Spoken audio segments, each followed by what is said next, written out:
있는 인터뷰 시작하겠습니다. 박영수 특검팀은 어제 이재용 삼성전자 부회장에 대한 구속영장을 다시 청구했습니다. 법원이 한 차례 구속영장을 기각한 뒤라서 이 부회장에 대한 영장 재청구가 어떤 결론을 맺게 될지 귀추가 주목되는 상황인데요. 무엇보다 삼성이 삼성생명을 금융지주회사로 만들려고 금융위원회에 꾸준히 로비를 해왔다는 의혹도 제기가 된 상황입니다. 오늘은 이 의혹을 직접 공개하신 더불어민주당 박영선 의원을 전화로 연결해서 자세한 말씀 들어보도록 하겠습니다. 의원님 나와 계신가요? 예, 안녕하십니까. 네, 오랜만에 저희가 전화 연결을 했습니다. 네. 그 국조 이후에는 잘 지내고 계시는 거죠? 네, 그렇습니다. 네. 네. 자, 특검이 법원에 다시 또 이재용 삼성전자 부회장에 대한 구속영장을 청구한 상황인데요. 이 자체로는 좀 어떻게 평가를 하십니까? 이번에는 그 죄가 더 추가가 됐죠. 모두 5가지 제목이죠. 그러니까 뇌물 공여, 그리고 특정 경제범죄 가중처벌법상의 횡령, 또 재산 국외 도피, 범죄 수익 은닉, 그리고 위증죄, 이렇게 5가지입니다. 그동안의 특검이 아마 이 수사 보완을 좀 많이 한 것으로 보여지는데요. 첫 번째는 공정거래위원회하고 금융위원회에 그 압수수색을 들어가서 추가 자료가 많이 나온 것 같고요. 또 그 안종범의 수첩 39건, 그 속에 이제 이 금융지주회사 부분, 삼성생명을 금융지주회사로 만드는 부분에 관한 그런 증거 자료들이 확보된 것으로 그렇게 보여집니다. 네. 이렇게 5가지라면 그동안 있었던 수사 불충분의 이유가 충분히 해소될 수 있는 그런 요건이라고 보십니까? 그러니까 지난번에 법원이 기각한 것, 그것을 받아들이느냐 안 받아들이냐의 문제를 떠나서 법원의 이제 그 잣대로 봤을 때 지난번보다는 상당히 특검이 보강을 해서 냈다, 이렇게 보여집니다. 네, 상당히 보강을 했기 때문에 그에 대해서 법원이 이번에는 좀 다르게 판단할 가능성이 있다고 보시나요? 상당히 높다고 보여집니다. 예, 법조계에서도 그렇게 보고 있는 것 같습니다. 이번에는 법원이 좀 다르게 볼 가능성이 높다, 이런 말씀 주셨고요. 법원이 1차 영장을 기각할 당시에 이재용 부회장이 주거 및 생활환경까지도 고려해서 영장을 기각한다, 이런 내용이 언론에 공개가 돼서 빈축을 산 바 있는데요. 증거인멸, 도주 우려, 그리고 그 주거 불안 등의 이유로 구속사유 여부를 이제 결정을 하게 되는데, 1차 영장을 기각할 때 증거인멸에 대해서는 아무런 판단이 없었던 거 아니냐, 이런 비판이 있습니다. 그렇습니다. 이번에도 그렇게 될 가능성이 있을까요? 어떻게 보십니까? 이번에는 이제 예를 들어서 공정거래위원회의 압수수색 과정에서 그 삼성 SDI가 가지고 있던 삼성물산의 주식을 1,000만 주를 파느냐 500만 주를 파느냐의 문제가 불거졌지 않습니까? 그런데 이것이 1,000만 주를 파는 것이 맞느냐, 500만 주를 파는 것이 맞느냐 하는 이런 어떤 법적인 논란보다는요. 여기에 청와대의 압력이 있었느냐, 청와대가 관여를 했느냐, 이것이 뇌물 어떤 대가성이었던 것이냐, 이제 이런 어떤 뇌물죄에 오히려 포커스가 맞춰져 있고, 또 그렇게 보는 것이 맞다라고 저는 보고 있는 것이고요. 또 재산의 국외 도피 문제와 관련해서는 이 삼성에서 그 최순실 씨와 최순실 씨 딸 정유라 씨에게 송금을 하면서 이것을 이제 당국에다 신고를 안 했기 때문에 이것을 이제 재산 도피로 보고 있더라고요. 근데 이것은 아마 삼성에서 반박을 하기가 굉장히 힘든 부분이지 않을까, 이제 그렇게 보고 있고요. 그리고 이제 특이한 점은 이제 블라드미르라는 새로운 말이 등장을 하는 점인데요. 이 삼성의 박상진 사장이 2016년 9월이면은 작년 가을 아닙니까? 그런데 이제 그때는 이미 최순실 씨 문제가 언론에 노출됐을 때인데, 이 노출된 이후에 독일에 가서 그동안에 그 말을 덴마크의 이제 그 말 중개상한테 이것을 주고 블라드미르를 새로 이제 구입을 하면서 그 비밀 계약서를 체결했다. 이제 이 부분이 새로 드러난 이제 그런 어떤 것 중에 중요한 하나의 단서라고 보여집니다. 왜냐하면 이것은 그동안에 삼성이 주장해왔던 우리가 뭐 삼성물산과 제일모직의 합병 사후에 뭐 우리가 대가성으로 뭘 한 것이 없지 않느냐 이런 주장을 했어요. 사실은 그 논리도 제가 보기엔 원칙에 맞지 않습니다. 예를 들면 진경준 부장검사 사건이라든가 이런 것도 다 사후 뇌물죄로 다 구속이 된 상황이고 그렇게 되고 있기 때문에 그런데 그러한 삼성의 주장에 대해서 또 다른 증거가 나왔기 때문에 이번에는 삼성 측에서 이것이 뭐가 문제가 있다라고 반박 논리를 피는 것이 상당히 좀 궁색해 보인다고 할까요? 네, 그렇습니다. 네. 그러니까 이번에는 정말 딱 떨어지는 증거들이 너무 많이 나왔기 때문에 삼성 측이 반발을 하기 매우 어려운 이런 상황이다. 이런 말씀을 좀 주셨습니다. 그 국외도피 재산 관련해서요. 이게 이제 그 최순실 씨 모녀에 관련된 것인데 독일의 그 페이퍼 컴퍼니 코레스포츠 220억 원대 컨설팅 계약을 맺고 그중에 78억 원을 일종의 선납했다. 이렇게 볼 수 있는 거죠? 그렇습니다. 그러니까 그 78억 원을 송금하는 과정에서 이제 당국에 신고를 안 한 거죠. 네.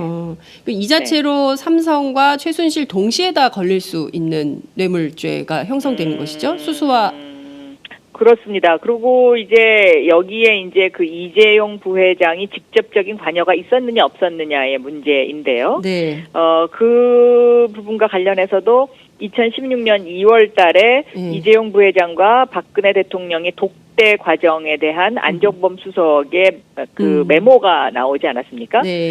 그런데 거기에 보면 금융지주회사 부분도 있고 이런 정유라 씨 지원부분도 있고 이렇기 때문에 이 부분을 법원에서 어떻게 받아들일지 이제 관심 있게 지켜봐야 되는 부분이라고 생각합니다. 지금 뭐 보도들이 쏟아지고 있는데요. 삼성과 청와대가 수직적인 분업 관계를 맺고 있었다. 이런 보도가 나오고 있는데 이를테면 박근혜 대통령하고 이재용 부회장 그리고 안종범 수석하고 장충기 사장 뭐 김종 차관하고 박상진 사장 이게 무슨 뭐 파트너 관계도 아니고요. 이렇게 만들어서 수직적으로 삼성의 이재용 부회장의 후계 구도 사실상 삼성의 그 3세 승계 구도를 안착시키려고 했었던 거다. 여기에서 삼성이 최씨 모녀에게 일종의 이제 방해 변수가 발생할 때마다 분할해서 돈을 보냈다는 건데요. 이 점은 좀 어떻게 보세요? 그러니까 문제가 생길 때마다 돈을 지급하는 방식. 그러니까는 꾸준히 이제 삼성은 이미 최순실이라는 존재를 알고 있었고 저 사람을 들으면 자신들이 몇십 년 동안 그 가슴앓이를 하던 후계 구도에 관한 부분을 쉽게 달성할 수 있을 거다라는 판단을 했던 것 같습니다. 그렇기 때문에 이제 이런 어떤 수직적인 분업 관계가 이루어졌고요. 이 수직적인 분업 관계는 단순히 삼성뿐만 아니라 다른 이제 재벌 기업들과도 이런 식의 형태의 그 재단 기부금 문제라든가 뭐 이런 것들이 오고 간 것으로 저는 보고 있습니다. 그러니까 계급에 의해서 그러니까 대통령은 재벌 회장을 직접 상대를 하고 그 안종범 수석은 그 밑에 있는 실무사장을 이제 이렇게 상대하는 이런 식의 형태로 일이 꾸며져 온 것 같습니다. 왜냐하면 현대 같은 경우도 정몽구 회장과 그 박근혜 대통령이 만나는 자리에 안종범 수석이 배석을 했고 또 그 당시에 현대의 실무 사장이 배석을 했었거든요. 그런데 그 현대에서 문제가 됐던 그 정유라 씨 친구, 그러니까 정유라 씨의 친구의 부모님이 한다는 그 자동차 부품 회사 있지 않습니까? 그 문제의 청탁을 그 안종범 수석이 현대의 실무사장에게 대통령이 있는 자리에서 이야기를 했다는 것으로 봤을 때는 그런 식의 어떤 분업 관계가 삼성뿐만 아니라 다른 재벌 기업들에게도 똑같은 형태로 이루어진 것으로 보여집니다. 정말 그 청와대가 권력의 최정점에 있는 청와대가 재벌 기업들을 전부 이렇게 수직적 분업 관계를 맺으면서 민원을 전부 해결해 준 것이라면 그 자체로 그 정경유착의 아주 전형적인 방식이 그렇습니다. 드러난 거라고 봐야 되겠네요. 정말 이제 더 이상 뭐 이야기가 듣고 싶지 않을 정도의 네, 예. 그러니까 상상 우리가 설마 했던 이야기들이 다 사실로 이제 확인되니까 예. 굉장히 정말 좀 당황하게 되죠, 오히려 네, 국민이. 네, 예. 네, 네. 자, 무엇보다 그 청와대가 그 공정거래위원회 정말 공정성이 담보되어야 되는 그 대한민국의 대표 정부기관이라고 할 수 있는데요. 공정위에 외압을 행사를 해서 삼성그룹에 특혜를 준 정황까지도 포착이 됐습니다. 그러니까 이렇게까지 했어야 됐나라는 생각이 좀 드는데요. 이 점은 좀 어떻게 파악하고 계십니까? 삼성의 최대 현안이 이 후계 구도를 완성하는 것입니다. 네. 그러니까 삼성이라는 회사 자체가 삼성생명과 삼성전자로 대표되는데 네. 이것이 금융과 산업으로 분리가 되어 있지 않습니까? 네. 그런데 우리나라를 비롯한 대부분의 선진국들이 이제 금산분리라고 그렇습니다. 해서 예. 그 이 금융업과 이제 산업 그 제조업을 갖다가 하나의 그 판바구니에 섞는 것에 대해서 이것이 주머니 돈이 쌈짓돈이 될 수 있기 때문에 이것을 막아왔는데 네. 삼성의 구조 자체가 그렇게 삼성생명과 삼성전자로 이렇게 이제 커왔기 때문에 네. 이것을 어떻게 이재용 회장한테 한꺼번에 넘겨주느냐, 그것도 세금을 안 내고 어떻게 넘겨주느냐 하는 문제가 이제 삼성의 오랜 수건 사업이었죠. 네. 그러니까 제가 경제부 기자 시절인 1990년대 초부터 이 일이 진행됐고 왔거든요. 그러니까 그 당시에는 BW 전환 사채라고 해서 그 신주 인수권부 사채를 발행함으로써 네. 그 법이 만들어지기 전에 이런 제도를 이제 네. 악용을 해갖고 세금을 안 내고 일단 1차적인 그 재산을 이제 승계를 했고요. 예. 이제 와서는 이제 그 아버지 이건희 회장이 가지고 있던 주식을 아들한테 물려주면은 이것이 세금을 50%를 내야 되기 때문에 네, 예. 이 세금을 안 내고 이거를 이제 넘겨주는 방법들을 궁리를 하는 거죠. 삼성 그 자체적으로. 네. 그래서 굉장히 오래전부터 이런 로드맵이 돼 있었고 네. 이 로드맵을 이제 중간중간 실행을 하다가 김대중 대통령 시절에 이제 장애물을 만난 거죠. 이제 정권이 바뀌었으니까요. 네, 네. 그래서 노무현 대통령이 들어서면서 노무현 대통령 후반기에 네. 이제 그 삼성이 이학수 네. 부회장을 등장을 시키면서 자신들의 목적을 달성하려고 굉장히 노력을 했었고요. 네. 그리고 이명박 대통령 시절에는 이 부분과 관련해서 그 4대강 예산을 날치기 통과하면서 그때 같이 날치기 통과된 법안들이 상당히 많이 있습니다. 네. 근데 그 법안들의 대부분 다 이런 이재용의 후계 구도를 해결하는 데 도움이 되는 법안들이었고요. 예. 법안을 그런 식으로 1차적으로 다 날치기 통과를 시켜놓고 박근혜 대통령에 와서 이것을 완성시키려고 했던 것으로 보입니다. 아.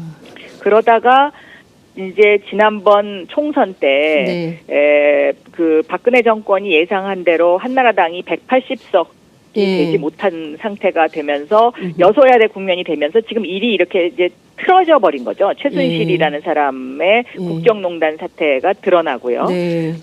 그러기 때문에 저는 이 일은 삼성이 약 30년간 어떤 로드맵을 그리면서 해왔던 그런 일이다. 네. 그리고 상식적으로 생각했을 때 네. 이병철 회장의 회사가 아들에게 이건희 회장한테 넘겨지면 당연히 주식이 50%의 세금을 내지 않으면 네. 그 지분 구조가 50%로 줄어야 되는 거고요. 그렇습니다. 그 다음에 이건희 회장이 갖고 있던 주식을 지금 이재용 부회장한테 넘겨주면 다시 또 이것이 또 줄어들어야 되기 때문에 25%로 주는 것이 이것이 상식이죠. 네. 그런데 우리나라 재벌들은 그런 어떤 그 자신들의 소유 구조와 관련해서 지금까지 선대 회장이 가지고 있었던 주식을 세금 한 푼 내지 않고 오히려 더 크게 장악하는 이런 어떤 비정상적인 방법으로 지금 재벌들의 관심사가 그쪽으로 모아져 있고 그리고 그렇게 굴러가고 있기 때문에 네. 대한민국 경제가 투명성에 있어서 계속 뒤처지고 부패 지수가 높아지는 그런 원인을 제공하는 일이라고 저는 그렇게 보고 있습니다. 네. 네. 아, 의원님 정말 15분 동안 딱 설명을 해주셨는데요. 삼성의 후계구도 승계를 완성하기 위한 30년 로드맵. 이것이 딱 정리가 되는 것 같습니다. 선대 회장부터 해서 이재용, 그러니까 할아버지부터 손자에 이르기까지 이 삼성이라는 회사를 그야말로 오너 지배 체제를 공고히 하기 위해서 온갖 불법들이 자행이 되어 왔었지만 그 선대 회장도 그리고 아버지 이건희 회장도 전부 처벌을 솜방망이 처벌 받지 않았습니까? 그렇습니다. 네. 그리고 지금 약 재산 15조 원을 가지고 있는데요. 이재용 부회장이. 이 사람이 낸 세금이 1%도 해당이 되지 않습니다. 그러니까 15조 원의 10%면 얼마입니까? 예. 1조 5천억이지 않습니까? 네, 예. 그런데 단 1%, 1,500억도 세금을 내지 않았습니다. 그러니까 15조의 1%가 1,500억입니다. 네. 그런데 이재용 회장이 지금까지 낸 모든 세금을 다 합쳐도 네. 제가 보기에는 300억 가까이 될 겁니다. 300억에서 왔다 갔다 할 겁니다. 그러니까 단 1%의 세금도 지금 내지 않고 자기의 재산을 이렇게 불려왔다는 것. 이거 하나만으로도 저는 굉장히 문제가 심각하다라고 보고 있는 것이죠. 네. 자, 이런 말씀 주셨, 사실 이게 오뚜기하고 굉장히 비교가 됩니다. 오뚜기는 네. 1,800억 정도 세금을 그 상속세, 증여세 낸 걸로 알려져 있는데요. 300억도 제대로 내지 않고 15조 원이나 되는 대한민국 최고의 부자 이재용 삼성전자 부회장이 영장이 만약에 또 기각이 되면 그러면 어떻게 될까요? 저는 이번에는 재판부가 그렇게 하지 않을까 생각하는데요. 네. 기각을 못 시킬 거다 이렇게 생각을 하고 있습니다만은 또 삼성이 30년 로드맵을 그리는 만큼 또 공들여온 데가 이 사법부입니다. 네. 그러니까 사법부를 30년 동안 계속 공을 들여왔기 때문에 네. 그리고 또 지금 이 이재용 재판에 관련되는 그 변호사들의 숫자도 뭐 어마어마하지 않습니까? 네. 그래서 뭐 결과를 장담할 수는 없겠다라고 생각하지만 저는 네. 대한민국의 경제 정의를 위해서 그리고 대한민국의 미래를 위해서 공정한 사회를 원한다면 네. 이번에 이 부분은 좀 엄격하게 다루는 것이 맞지 않느냐 저는 그렇게 보고 있습니다. 예, 이번에 끝내줘야 이재용 부회장의 아들도 똑같은 방법으로 부정하고 불이하게 세금 안 내면서 또 네. 그 삼성 권력을 주려고 하지 못하게 되는 좀 근절의 효과가 있지 않을까요? 그렇습니다. 네. 네. 네. 자, 어제 한 라디오 인터뷰를 통해서 삼성생명을 금융지주 회사로 만들려고 금융위원회에도 꾸준히 로비를 해온 것으로 알고 있다 이런 말씀을 좀 주셨어요. 구체적으로 네. 어떤 방식으로 어떻게 로비를 해왔을까요? 지금 삼성의 이제 그 로드맵은 지주회사 체제로 이제 이것을 이제 바꾸는 것이죠. 그래서 네. 삼성생명을 금융지주회사 체제로 만들면서 이제 발생해야 되는 부분이 이것을 이제 예를 들면 삼성생명을 하나의 이제 그 한쪽은 홀딩 컴퍼니로 만들고 네. 한쪽은 이제 보험 업무만 하는 회사로 이렇게 이제 분할을 하려고 지금 그러는데요. 네.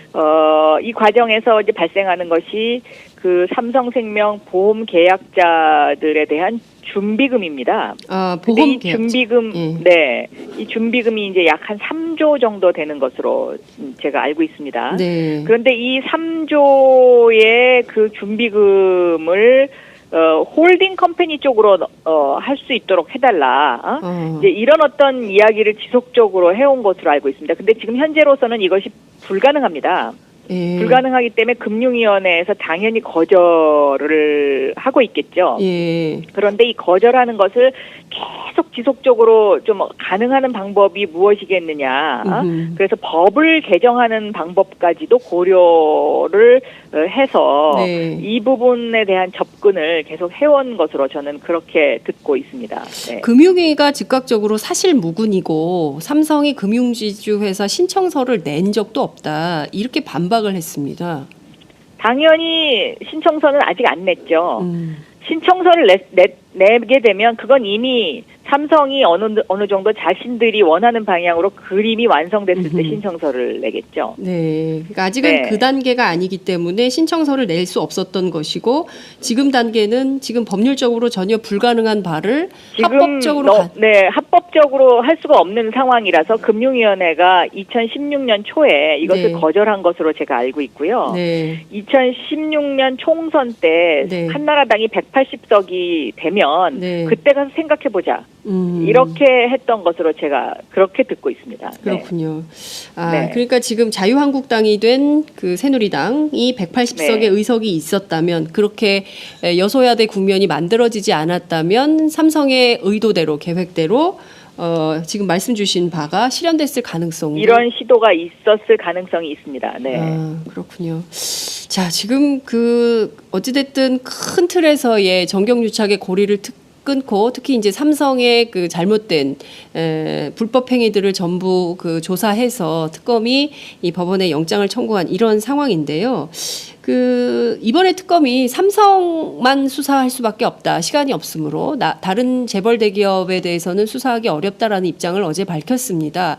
그렇지만 의원님 말씀 주신 대로 삼성뿐만 아니라 다른 재벌 기업들도 전부 이렇게 수직적 관계를 맺어서 분할 수직적 관계를 맺어서 재벌들을 어떤 민원들을 해결하려고 했었던 단서, 뭐 이런 증거 이런 것들이 좀 나오고 있는데요. 이 포기 선언은 좀 어떻게 보십니까, 특검에? 저는 롯데하고 SK는 추가 수사가 반드시 있어야 된다라고 보고 있고요. 네. 아마 특검이 이제 그런 더 이상 수사를 할 수가 없다라는 것은 이제 2월 28일로 특검이 이제 종료될 것 같기 때문에 이제 그런 시간적 문제를 이야기한 것이고. 네. 두 번째는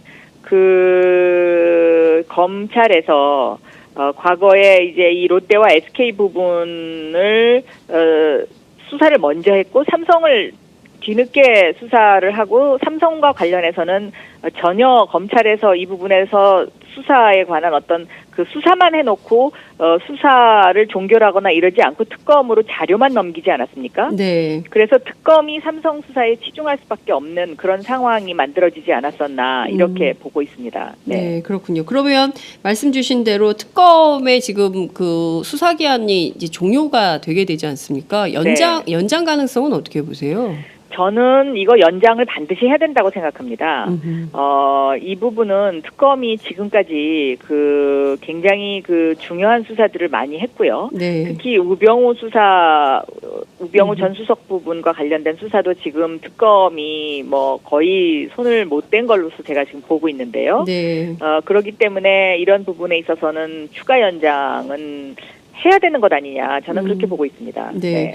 특검법에 따라서 25일 특검이 요청할 수 있고 28일 전에 황교안 권한대행 총리죠. 결정을 해야 되는데요. 황 총리가 예컨대 28일 날 못하겠다 이렇게 해버리면 어떻게 되는 겁니까? 그러면 이제 국회에서 새로운 특검법을 통과시키는 방법밖에 없습니다. 네. 지금 박주민 의원이 내놓은 그 안을 23일 날 사전에 통과시켜야 되는 것은 아니냐 이런 여론도 있는데요.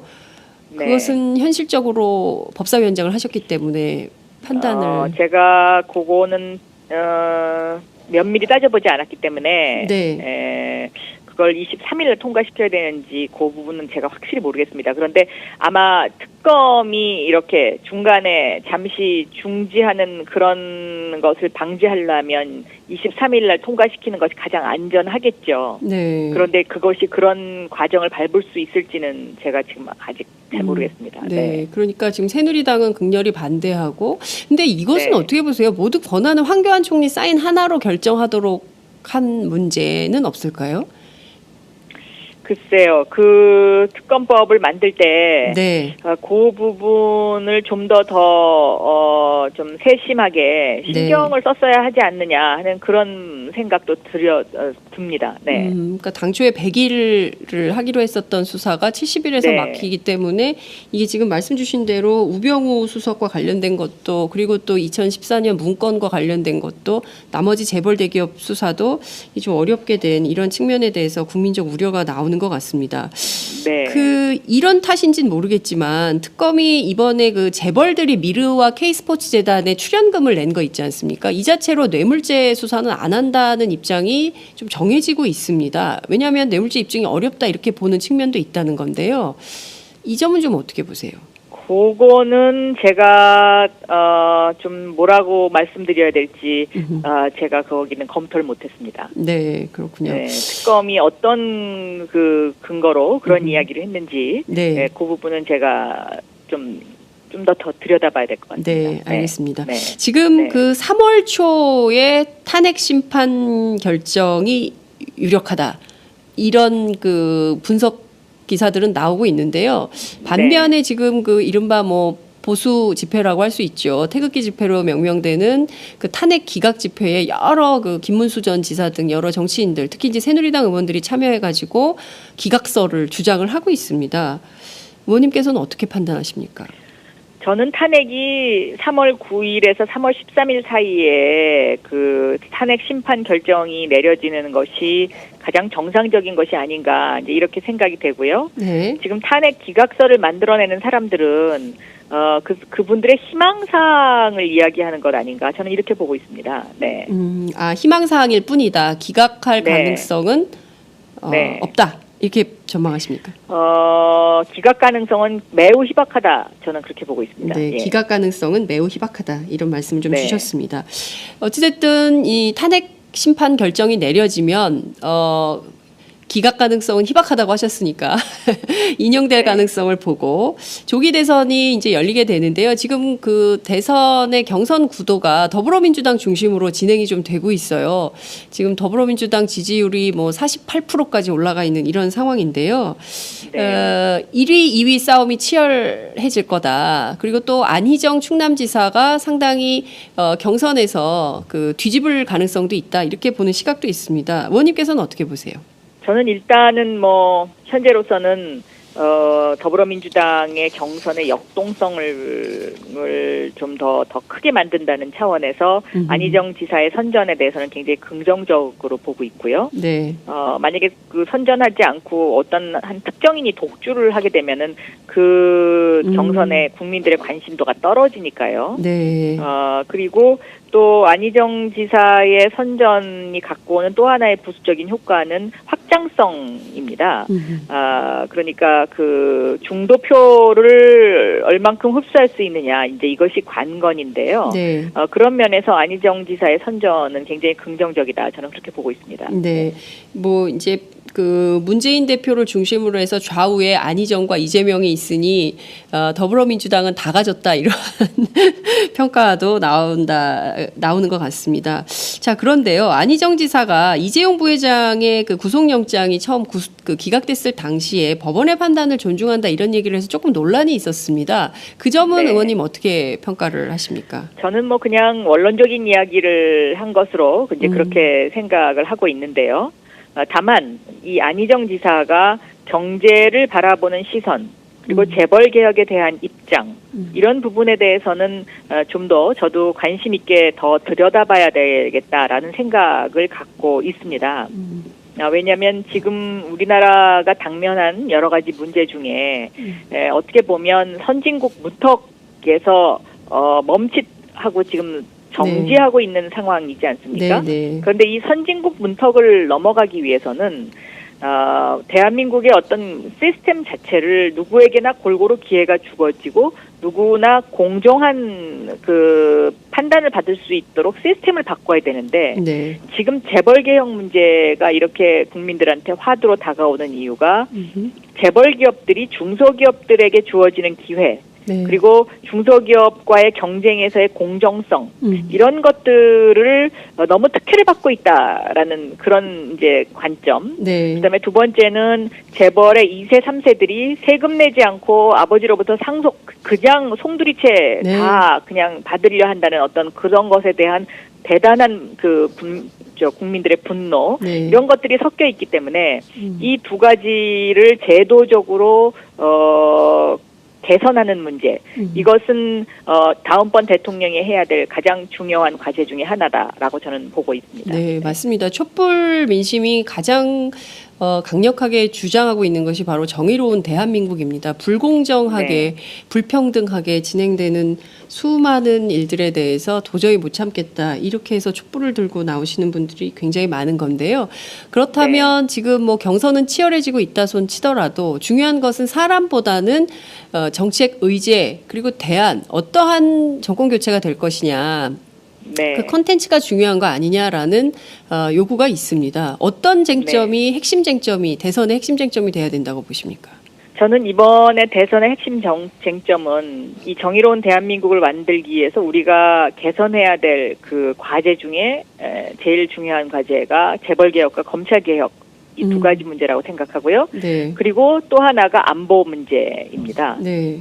그러니까 이제 이 한반도의 평화와 한반도의 안보 문제를 어떻게 풀어갈 것인가 이 두 가지 축에서 네. 그 유권자들이 판단하지 않을까 저는 그렇게 보고 있습니다. 네. 의원님은 출마 안 하십니까? 그런 질문을 요새 좀 많이 받는데요. 네. 저에게 이제 출마를 권유하는 사람들의 그 이야기 중에는 그동안의 의정활동을 재벌개혁과 검찰개혁 이 두 가지 화두를 가지고 쭉 해왔으니까, 네. 이제 이런 어떤 것에 대한 것을 국민들한테 좀 시원하게 얘기해줘야 되는 것 아니냐, 이제 이런 그렇습니다. 이야기 하시는 분 있고요. 네. 또 한 분은 박근혜 대통령이 첫 여성 대통령으로서 국민들한테 이렇게 너무 실망을 줘서 맞습니다. 그 여성들의 당당함에 지금 상당히 많이 문제가 생겼지만 그러나 우리 일반적인 여성들은 그렇지 않지 않느냐 그런 어떤 여성의 목소리를 좀 대변해 줘야 되는 거 아니냐 네. 뭐 이런 이야기들을 하십니다. 네.